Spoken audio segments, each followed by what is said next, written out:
एक और बड़ी खबर है, दिल्ली में कुछ बड़ा होने वाला है। दिल्ली में मुस्लिमों का हल्ला बोल है कल।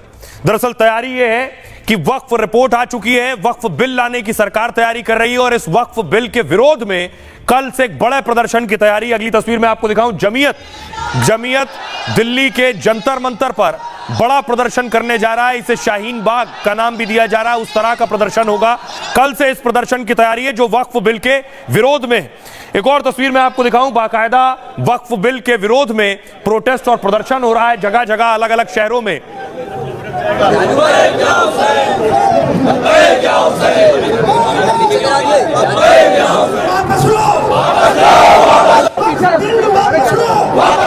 वक्फ बिल वापस लो के नारे लग रहे हैं। बाकायदा all India Muslim personal law board ने भी एक पोस्टर जारी किया है। यह पोस्टर है, जंतर मंतर का कॉल है इस पोस्टर में, चलो जंतर मंतर 17 मार्च सुबह 10 बजे। अगली तस्वीर देखिए। और इस विरोध और बवाल के बीच बीजेपी के नेता आज एक इफ्तार पार्टी में शामिल होने पहुंचे।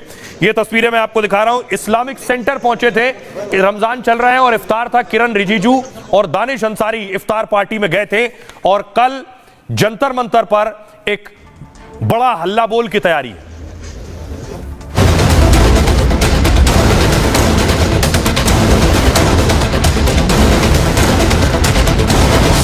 दिल्ली में जुटने वाले हैं लाखों मुसलमान और शुरू होने वाला है भारी घमासान। जिस वक्फ बिल को लेकर ओवैसी और इमरान मसूद जैसे नेता सवाल उठाते रहे। नरेंद्र मोदी की सरकार सिर्फ मुसलमानों से नफरत की बुनियाद पर वक्फ का कानून बनाने के लिए बिल को ला रही है।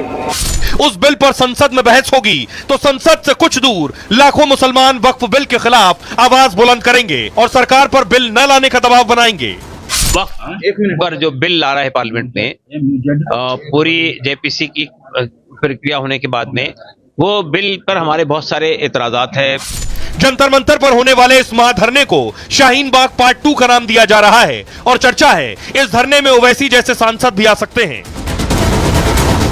अब देखिए क्या तैयारी है जमीयत की, कितने लोग आने की संभावना है और क्यों इसे शाहीन बाग कहा जा रहा है।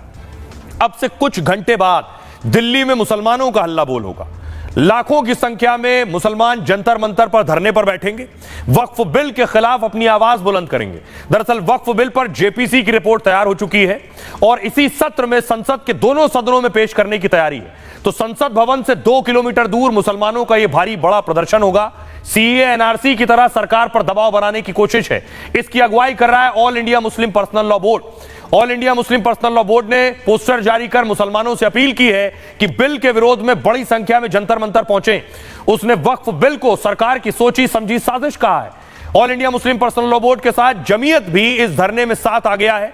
कई और मुस्लिम संगठनों को भी धरने में आने का न्योता दिया गया है। वक्फ बिल के विरोध में यह महाधरना पहले 13 मार्च को होना था, लेकिन होली की छुट्टियों के चलते इसे स्थगित कर दिया गया। 13 से 16 मार्च तक संसद की भी छुट्टी थी, इसलिए इसे टाला गया। पहले इसमें नीतीश और नायडू के सांसदों को भी बुलाना था, लेकिन दोनों दलों के नेताओं ने कोई दिलचस्पी नहीं दिखाई। तो मुस्लिमों के धरने में कई विपक्षी सांसदों को न्योता दिया गया है। मतलब असदुद्दीन ओवैसी, इमरान मसूद जैसे सांसदों को भी बुलाया गया है। अफजाल अंसारी, जियाउर रहमान बर्क को भी न्योता दिया गया है। हालांकि यह साफ नहीं है कि कौन से सांसद धरने में जाएंगे। आइए आपको सुनवाता हूं इस धरने से पहले क्या कह रहे हैं सियासतदान। भारत में मुसलमान आजाद है और मजहबी एतबार से कभी भी किसी व्यक्ति ने या किसी हुकूमत के अहलकार ने मजहबी रसूमात को अदा करने से नहीं रोका। मुस्लिम पर्सनल लॉ बोर्ड के लोग मुसलमानों को गुमराह कर रहे हैं, उत्तेजना फैला रहे हैं। नरेंद्र मोदी जी की सरकार हिंदू मुसलमानों को जोड़ना चाहती है। वक्फ बोर्ड की जमीन जो है ये कुछ लोगों के हाथ में थी, उसका कुछ समाज के लिए फायदा नहीं था, इसलिए जो बिल आया है इस बिल में अमेंडमेंट के लिए भी सरकार तैयार है अभी। और वो जो बिल पास होगा तो जो गरीब मुसलमान है, गरीब मुसलमानों को फायदा करने के लिए ही ये बिल पास हो रहा है। नीतीश कुमार जी जो है उसके अलाई हैं एनडीए गवर्नमेंट के और एक सेकुलर पार्टी को बिलोंग करते हैं, तो ये उनकी जिम्मेदारी है कि वो उसको सपोर्ट ना करें इस बिल को।